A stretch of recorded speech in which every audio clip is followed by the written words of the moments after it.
Hey guys, this is Figuring It Out with Amber GM on Verge.fm. Today with me is Chloe, one of my friends who I actually know through an exchange program we did, well, my school had in middle school. And now Chloe is off in the world doing many amazing things. So I will let her tell you a bit about herself.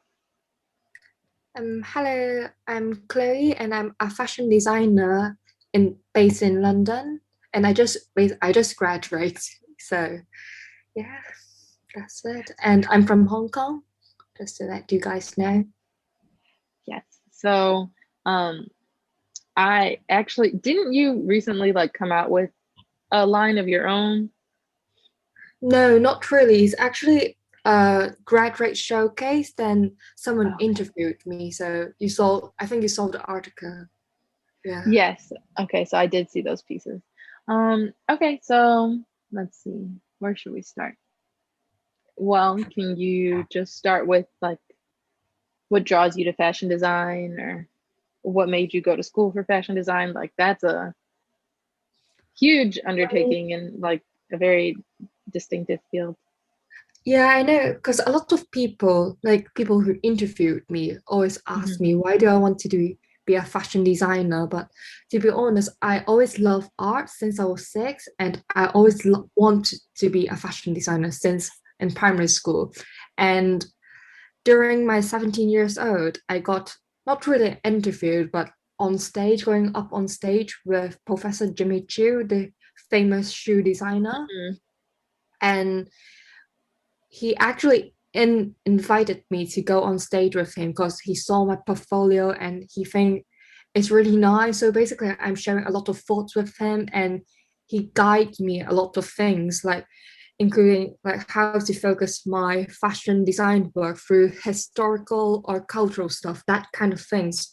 So that's when the point, like, oh my god, I really want to study fashion design. That's why I go to UAL, Hmm. LCA. That's my um, college name, and Hmm. it's actually the same college that Jimmy Choo went to. Right. So when you have somebody huge like Jimmy Choo telling you, giving you Yes. advice and telling you like, oh, this is something I see for you, of course you go after it. Um, oh my god, I don't know what to say. No, Um, um, yeah, okay, so that is okay. Here, how about so you always wanted to be a fashion designer and people always ask you that question. So I don't want to talk about things that people always talk about. But what's something you wish people would always talk about in an interview or like ask you for, or like in your last interview? What's something you wish that they would have brought up instead? um, Usually, like what I'm really interested is Hmm. when I talk more about my work, why like a lot of process that I've gone into, like for Hmm. creating that kind of silhouette, that kind of shape for my garments. But I mean, a lot of people will just focus on like the final work, but some of them don't really care about the process of it. Because I mean, I've gone to a lot of process experiments to create my own garments, my own design line. But I mean, most of the people only really cares about the final work of it. But I mean, I always think like the artwork, the most important thing is the experimental part. The process part is Hmm. the most important because it gives a lot of meaning to the work. Because like those kinds of progress that you felt and you need to do more to make it perfect, that kind of steps, it makes the work really perfect, I think. Hmm. And I mean, for all of my work, I got like a lot of meanings to it. Just like my final collection in my graduate work is about like walking the birds. So it's actually um a thing that I want to talk into like craftsmanship, that kind of stuff. Especially what I'm talking is like the cultural and like the bird cage making, when there's only one bird cage master left, the traditional bird cage master left in Hong Kong. And I want to do is to create more work about that kind of things, that kind so we could keep the cultural or the craftsmanship parts a bit longer in another way, in fashion way, Mhm. that kind of thing. Yeah, no, I okay, you said a lot of things I want to touch on.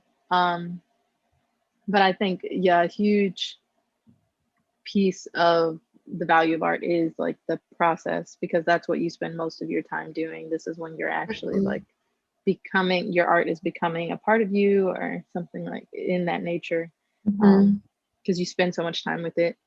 Um, Yes, and I think you grow a lot when you're creating your work as mhm, well.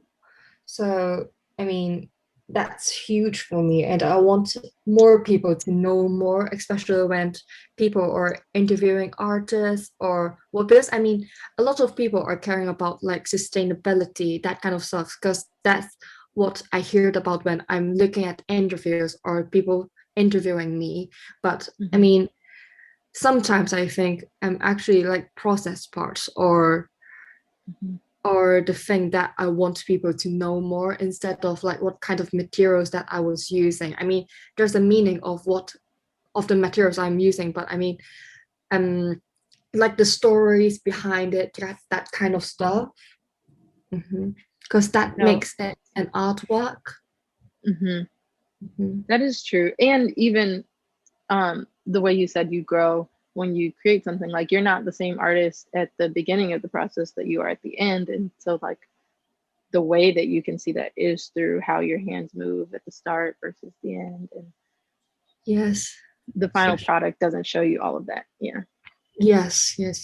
I mean, usually, like a lot of us would just write a statement and just post it next to our work. But I mean, there's so much more actually, just not like only a 1,000 word statement would write everything down, but it's not. You need to see the videos of it, you need to record everything of it. I mean, that's the part makes it exciting. Mm-hmm. Mhm. Yeah. And actually, too, okay, so I wanted to ask you, um, uh, so when you referred to bird cages earlier in like cultural heritage, I actually don't know what you're talking about. Is it something specific, or could you enlighten me? Yes. So basically, walking the birds is a tangible traditional Hong Kong culture that is disappearing very quickly. Normally, Okay. people would casually walk around with their bamboo bird cage. It's actually a hobby to play with the birds at that time. It Mm-hmm. brings comfort and happiness to a lot of people who really enjoy agriculture. But Mm-hmm. I mean, I mean that kind of culture, the government banned it because of hygiene issues, that kind of things, and the city modernized really quickly. So a Was it lot of recently banned?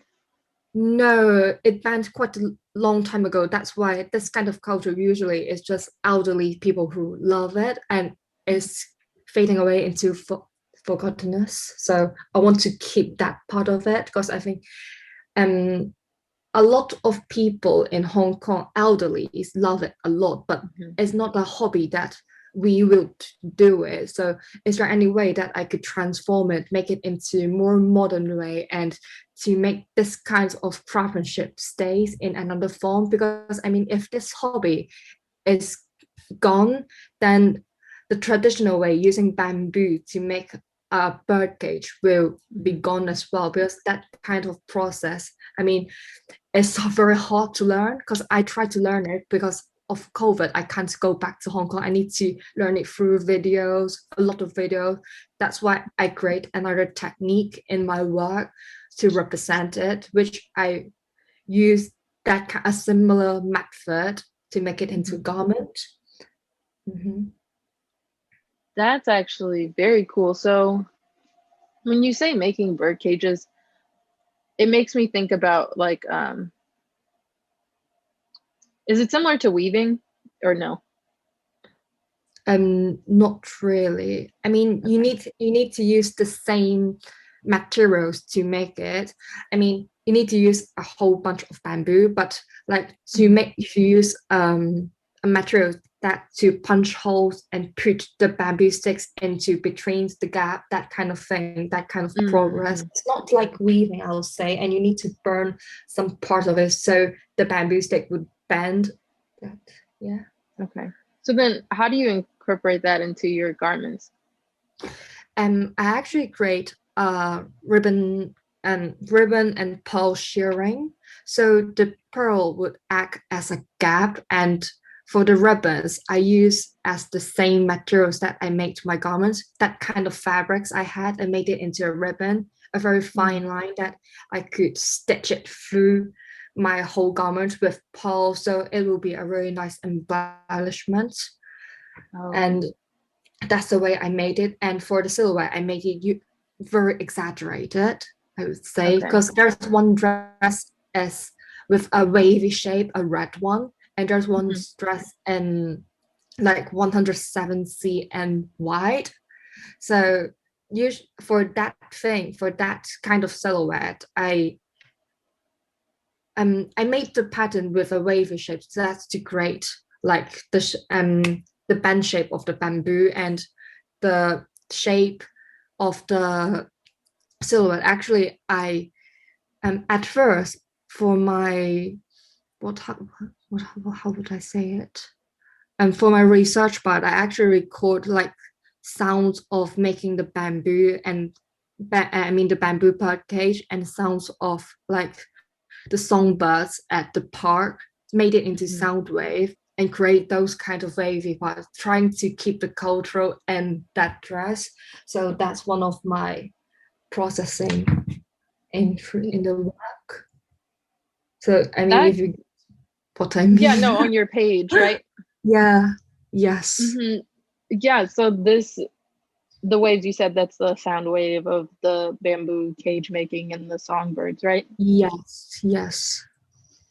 That is very cool. I also am like stunned that you can make a something like this that maintains its shape when you wear it. Yes, and the fun part is when you wear it, I mean, because of the weight of the garment, it moves really pretty. I will show you some pictures afterwards. Yes, please. It looks like it like swishes, like ruffles, and very, I don't know, Yes, very cute and fun. it's, it's Yeah. it has a very strong silhouette, but it's fluid at the same time when he's moving. Mhm. Mhm. Wow. Okay. So, well, I guess I want to ask you about. So this was your final project before you finished college? Yes. Yes. Okay. Did you know going? No, that's not what I'm saying.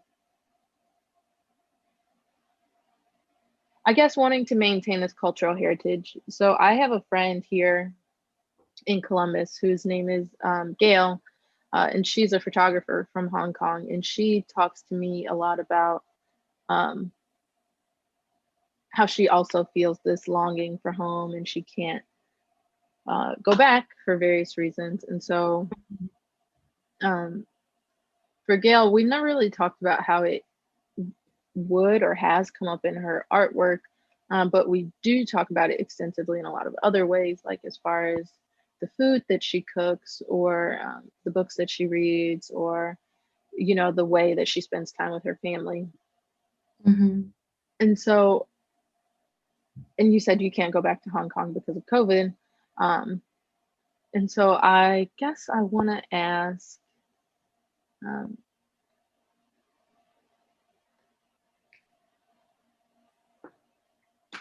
did you see wanting to capture home and your heritage in Hong Kong in your final project as a result of not being able to go back because of COVID, or is that something that you've always carried? Um, It's more like it's something I always wanted to do more than because of COVID, I can't go back home. Obviously, I miss home so much. But mhm, I mean, during my high school till like after college, this is what I really like exploring Hmm. the Hong Kong culture part and bring it out to more people so people would know more, that kind of thing. Hmm. Really like helped me for designing because it Hmm. always inspires me. Mhm. Hmm. Okay, that is beautiful. So I guess I just want to know more about how then you capture um, culture in a garment that is also like, Mm. how do I want to say this? I think That I also know. seems to be, oh, go ahead. Go ahead. Like what I'm talking like before, like using those kind of technique that I had. Because I like drawing very much, I usually like Hmm. make a lot of prints on my garment because I mean, Hmm. like doing photography, collages, and like expressions, drawing, that kind of thing. Just draw what kind the feeling you feel from for home, that kind of things, into my Hmm. garment, make it into a part of my work. Because I mean, this is one of the method that I would use that I think would really represent my feelings for, I mean, for my theme, I'll say, maybe, Hmm. yeah. Mm-hmm. Okay, I think I have a better idea of how I want to ask this. So I don't know any technical terms. I don't know what the different fashions are called or anything like that. Um, but the dresses that I see that you created, and granted, I'm only looking at um, the things that you've more recently posted and some of the like, um, you have like a one piece that's red and has like organza. So I'm looking at these things and I'm Mm, wondering, because your pieces are beautiful, okay. but when you're building your concepts, they look very modern and they look very, I don't know how I want to say it. Like, not, I guess high fashion is the word I want to use. And so they look very distinctive to you. And so I'm wondering how you carry this longer cultural history, like you said, with the bird cages. And you did explain that one, how you use the sound waves and you use the same technique of like creating the Mhm. dress as they do to make the bird cages. But that's a very old technique. You said like lots of people don't do that nowadays because of like various like laws against the Yes. maybe sanitary nature of it, and then also just like times changing. So how do you continue to bring those older cultural um, aspects that you love into works that look so new and so modern? I mean, like, um, it's more like Mm-hmm. because, as I said, I want more people to know more, and Mm-hmm. eventually, I mean, for my garments, it's more like a couture type. It's more like a Mm-hmm. stage look, so people would not like normally wear it out. But what Mm-hmm. I want to do is something really exaggerated so people will notice and want to know more about my work. That's one of the reasons why I want to keep it modern, exaggerated, because I Mm-hmm. mean I can't make it into a traditional way because like I said, that kind of birdcage making method is very old, but I mean I Mm-hmm. can't copy it. So what I could do is to give it a little twist to make it modern, make it Mm-hmm. into the thing that um I think is suitable in fashion terms. So Right. because I think I want to create something for my own as well. Because I mean, I obviously I like the cultural heritage in Hong Kong, but I want to make something like it means a lot of things for me as well. So I think this is why I create them in this kind of shape, this kind of style. I think. Mm-hmm. I don't know if I mean, obviously it's really modern, but um, I don't know the terms of saying it because it has a really sculptural look, and I don't think it will be unfashioned at some point. Hmm. Because I think it'll like stay in shape for, I mean, it will stay fashion for many years because, Yeah, especially those yeah, like bigger yes, dresses. They're very classic looks. I guess what I yes, meant was like throughout your different works. So I you showed me your graduate piece, final showcase, but in earlier works, I also wanted to know how do you incorporate, um, what are other ways that you incorporate your heritage into the pieces in ways that maybe I don't register at first? Because when I saw that skirt, I thought, oh, that's very pretty and that's very different. I don't know how you could do that, but I didn't know that there was a specific technique that you were using and that it was mimicking the sound waves of what the birds actually sound like. And so that's like a much deeper, more thoughtful process that does tell me about your heritage that I didn't know. So uh, I wanted to know if there were other pieces that you had like that really say something. Well, I guess all of your pieces say something big. I'm sorry. I'm also like dancing around how to say this. Um, but let's see. Yeah, I want to know if any of your works before this one, if you could tell me more about what inspired them and what are things that people wouldn't know just looking at them, but are a lot deeper. let me check because I mean, for my previous work, for my pre-collection, I think you saw my pre-collection online as well. I Hmm. mean, that's the time that you approached me for the show because it's Yeah. actually from the same collection as a pre-collection of my graduate show.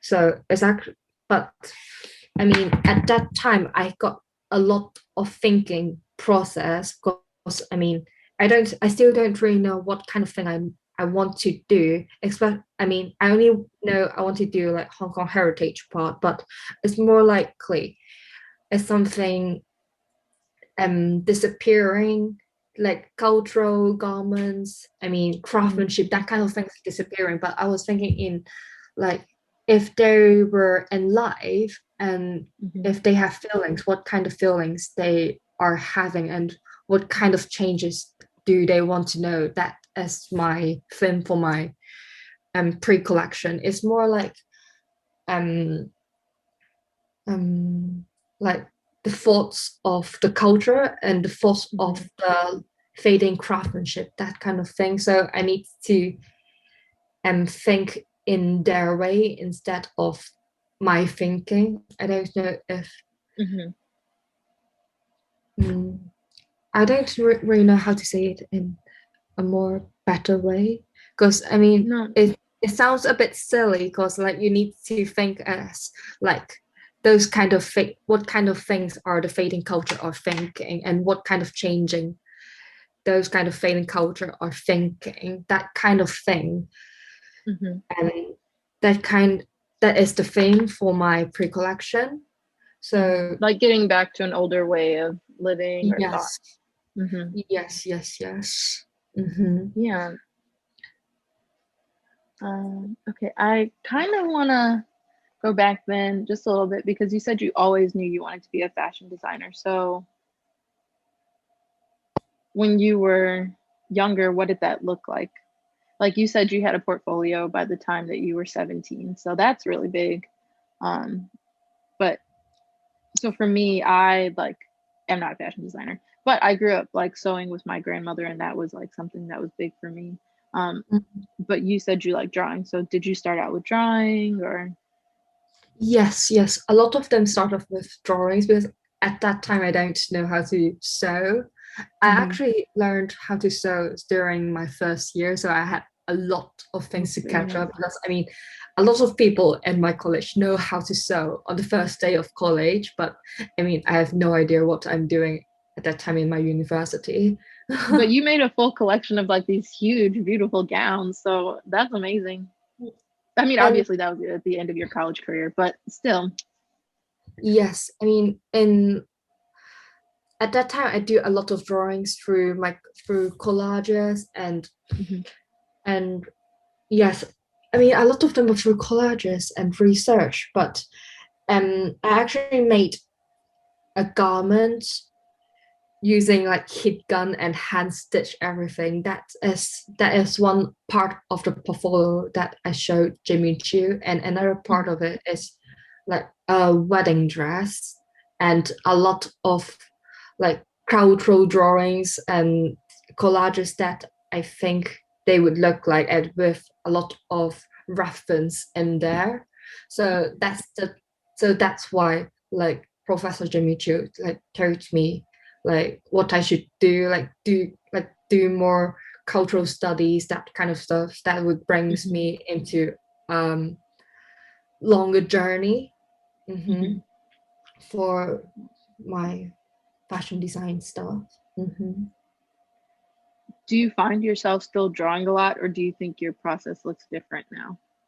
My process looks completely different because I mean at that time I think I just presume how that kind of dress, that kind of culture would look like first without doing so much research first. So I mean at that time I think I got a lot of like drawings or cultural appro- art cultural appropriate. But I mean after like graduate, I know like these kind of things means a lot to like different peoples. So I mean like whenever I need to like create a lookbook or create a garment, I'm responsible for like making it right for the culture, Mhm. because I don't want to like mislead anyone. So like the Mm. research part is really like is really important to me, and I mean it's really important to every artist, I'll say. Mm-hmm. Yeah. Yes. Oh, go ahead. No, no, no. No. I was just gonna say, even though, yeah, research is important for every artist, um, I guess I had never really considered that you are representing like people when you create clothing. And so if you're trying to create like a line, like not just something to wear um, really quick on a fun night out, like there would be research that is included in that, especially when you want to expand your style. Um, Yes, and I'll mhm. say, I mean, if you're a designer who creates about um your own life, dreams, or what you like, I mean, you don't, I mean, you need to be responsible for yourself only, I'll say. But I mean, if it is about other things like cultural politics, that kind of stuff, you need to be really considerate of what you're doing, I'll say, because it might hurt people, like if you create something that isn't correct. hmm Mm, that is Especially when true. the Go ahead. boundaries in art is so diverse, and you need to Mm, do so much research, not just what what you want to show to others, but you need to show everything to them, I'll say. Because I mean every artist designer's got a responsible for what mhm. they design. That is true. And every artist is responsible, but especially for a fashion designer, I mean, it's things that people are going to be wearing. So there's like the saying, you wear your heart on your sleeve. Like you are wearing statements. And I think it's easy to not always think about clothing in that way, but what you wear is a statement. Um, yeah. And so that's interesting. I never really thought about the research that would be required in something like that, but it makes sense. hmm Hmm. Mm, okay. Anyway, how's your journey then? Oh, my journey. Well, I was thinking too when you said the thing about research, like, um, my painting is kind of slowed down right now, but I typically don't really research when I paint. So even you saying that was like, oh, like people do that when they create things. Yeah. Mhm. hmm But I think that, I don't know, it can be very different when you are creating fashion. And two, I think now about,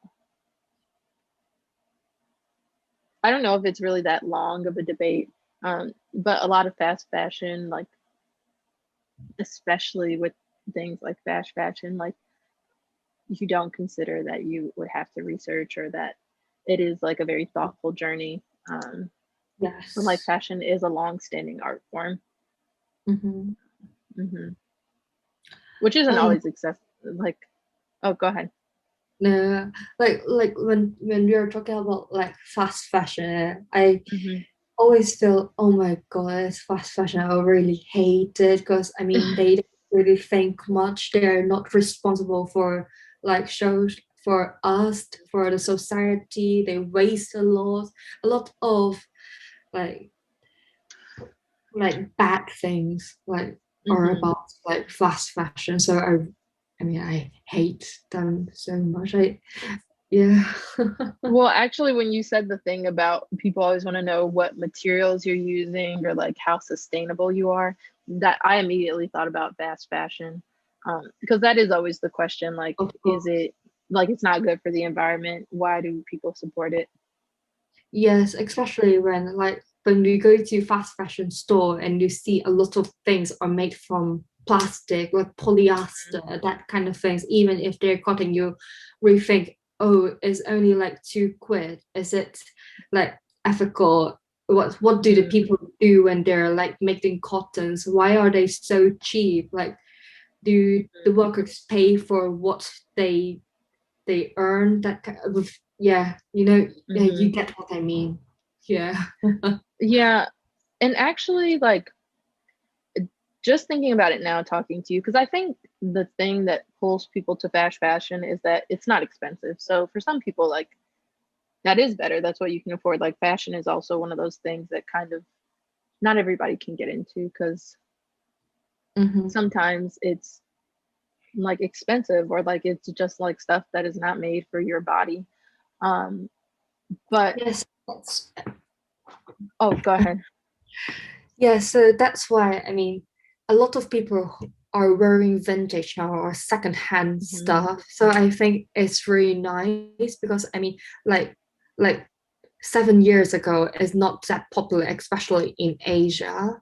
Not much Mm, people would wear it. I mean, nowadays there's so much vintage shop. I mean, around the world, especially I'm in mhm, London, I see a lot of vintage shop, secondhand store sells a lot of things, and a lot of people who are buying them. So it would be more sustainable, and you can get the style you want as well. Because I mean, there's so much things in there, and you could like remake the garments into the thing you want. So I think it's so much better than like go shopping in fast fashion online store, that kind of thing. Yeah. that's true. But so the other thing I was thinking was like, so the fast fashion brand that comes to my mind is Fashion Nova off the top of my head. But when you said the thing about like, oh, Fashion Nova is just like one of those like Instagram stores. Mm. Um, and they're very cheap. And they have like a few celebrity spawn like ambassadors or something. Um, like Cardi B is one. But when you yeah, so it's like a very new thing. I think it came out a couple years ago. Um, but when you said the thing about like lots of clothes being made out of polyester or like you don't know if the workers are being treated ethically, that also made me think about places like,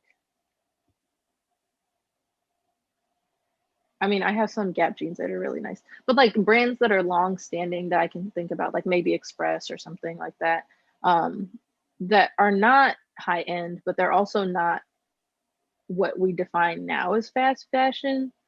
Um, but a lot of those things do still meet the criteria, I think, for fast fashion. So they didn't pop up overnight, but they are still made with mostly polyesters, or they are still like using labor that's probably not fair. Um, and so thinking about that too, it's like in all these ways that you say you have to be thoughtful and you're responsible for representing yourself, and you're responsible for the people that you represent in creating your artwork. Um, like so much of like fashion and like daily life is not about that at all. Yes, I know. Yeah. Yeah. It's change, Um, yeah. So how do you see yourself as existing in the same fashion world as a big store like Zara or No, uh no? no, I don't feel that way, especially when I'm making my collection through that stock fabrics and like bio biodegradable fabric. So no, I don't think it that way. And I only make like very few pieces if people want to order from me. I mean, I Mm, make it into like perfect so it will stay in shape for years, and using the fabrics that are good for the society, like biodegradable, because I use like vegan silk and mm, I use like that stock fabric. So because I mean there's so much that fabrics all around the world, and a lot of designers are using that kind of fabrics to create their new looks already. So I mean, why not doing that? So why create more and more like polyester fabrics, just um like fashion brands do? Because I think mm. there's so much fabrics already. So why use more creative thinking and more process for the fabrics to make it into a garment that they think it's fashionable but is wearable and is affordable for people?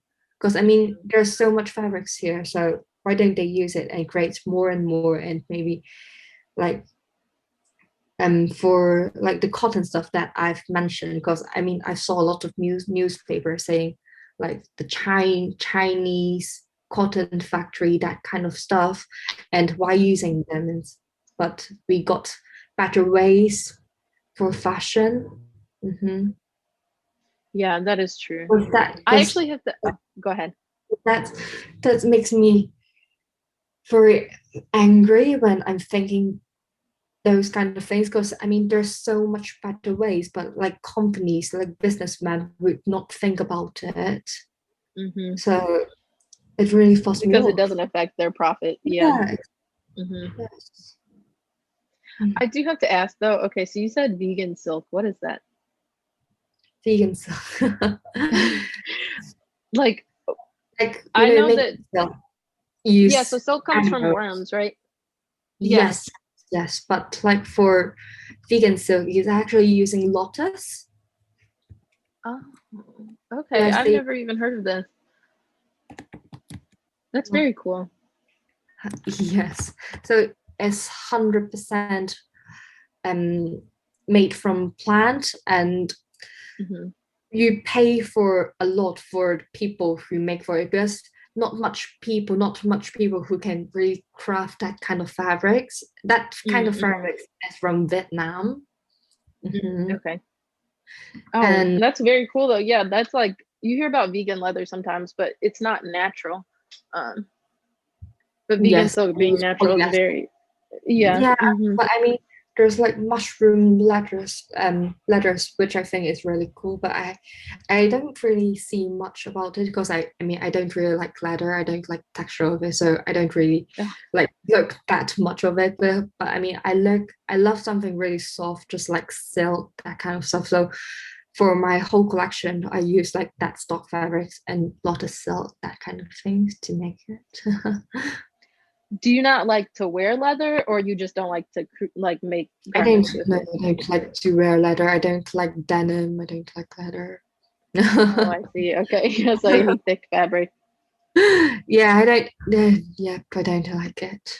Then how do you keep warm in the winter time? I have to ask. There's down Oh. jackets, that kind of things, and I wear a lot. Like when people wear a very big coat, I'll be wearing Mhm. like 10 pieces of garments on Okay. Yeah. onto me, to keep myself warm. That's what I Nice. like. Hmm. I'm also curious about how you choose to dress as someone who creates garments and who thinks about fashion all the time, do you find that you like to get dressed up more often, or is it usually more for comfort and ease? And like, For has that changed since you started school, or no? no, for comfort, definitely. For comfort, I yeah. mean, for one pants, I would wear for 7 years. So Mm-hmm. yes, because I mean, I won't like I don't really buy much garments. I only buy fabrics to make garments I like, and I actually just made a dress for myself. Oh, So so you make a yeah, lot of your own clothes. yeah. So no, I don't really shopping. Oh, I don't really do nice. Yes, I mean I do shopping for fabrics, but I don't really do shopping for garments, if that makes sense. No, yeah, that's very cool. Actually, I like, so talking about the things that people used to do a long time ago that we want to maintain. My grandma, the one who taught me how to sew, she would tell me about how, like, whenever she wanted to go out with her friends or she had a special event at work, she would just make a new outfit and like she would do it in the night Yes, and then yes, the next and day I she would mean wear it. it means Yeah. yes, and I think it means so much when you like make when you use so much effort to make the garment of your own, and Hmm. you use so much time, so you would wear it repeatedly again.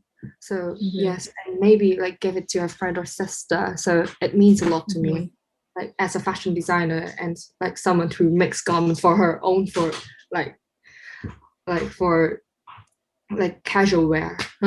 Right. And it is better. I mean, it always fits you. It's always exactly what you want. And it was Yes, made ethically because you made it. So, yes, and like I said, I use that stock fabric, so hmm. it's more likely like as a student, I won't be I can't afford that much money for like making garments until I got my job. So I got more money to buy like vegan silk for my final Hmm. collection. But like before that, for my whole 3 years of university, actually I used like that stock fabrics Hmm. that's from school or from like factories that they won't sell it anymore. So I mean, yes. That's very nice though that you got like dibs on that. Yes, and for a student, it's a win-win situation because you can, like, for them, they Practice and yes practice, and I don't need to spend that much of money for because I mean for international students, I've been paying so much for going to schools in London already, and it is friendly for the environment as well. So yeah, it's a win-win situation. wow. I feel kind of inspired. I like have a bunch of stuff that I wanted to make that I haven't yet, but now you just saying, "Oh, I still make my clothes." I'm like, "Oh, maybe I could try that." But Yeah, I'll send you some like basic patterns and you could sew it your own. yes, That'd please. be I would actually love that. We can exchange something out. yes. Yeah. But okay, so we're coming close to our time. So I want to know if you have any final thoughts or any words that you want to share with our listeners. Um, as an artist, I would recommend other artists to be more adventurous, Hmm. mhm, to their work, to what they see. So, I mean, just push the boundaries more outer. Mm-hmm. That's what yes, that's what I'll think, like to see more, do more, and to be more adventurous at the same time. Mm-hmm. I think that's actually great advice because that can be really hard to do. Yes, just Yeah. don't be afraid of like making mistakes, because I mean like being an artist there's so much mistakes and through the process, because I mean like I said there's so much experimental things goes around Mhm. when you're trying to create your artwork, but please don't stop. I'll say that. Wow. I think that's excellent advice. And I kind of needed to hear that myself. So that was a good note to end on. Um, thank you so much for joining us, Chloe. Thank you for This is, having me. oh, yes, of course. It was a pleasure. This has been your September episode of Figuring It Out with Amber GM. and we'll see you next month. Have a great day, guys. Okay. Bye.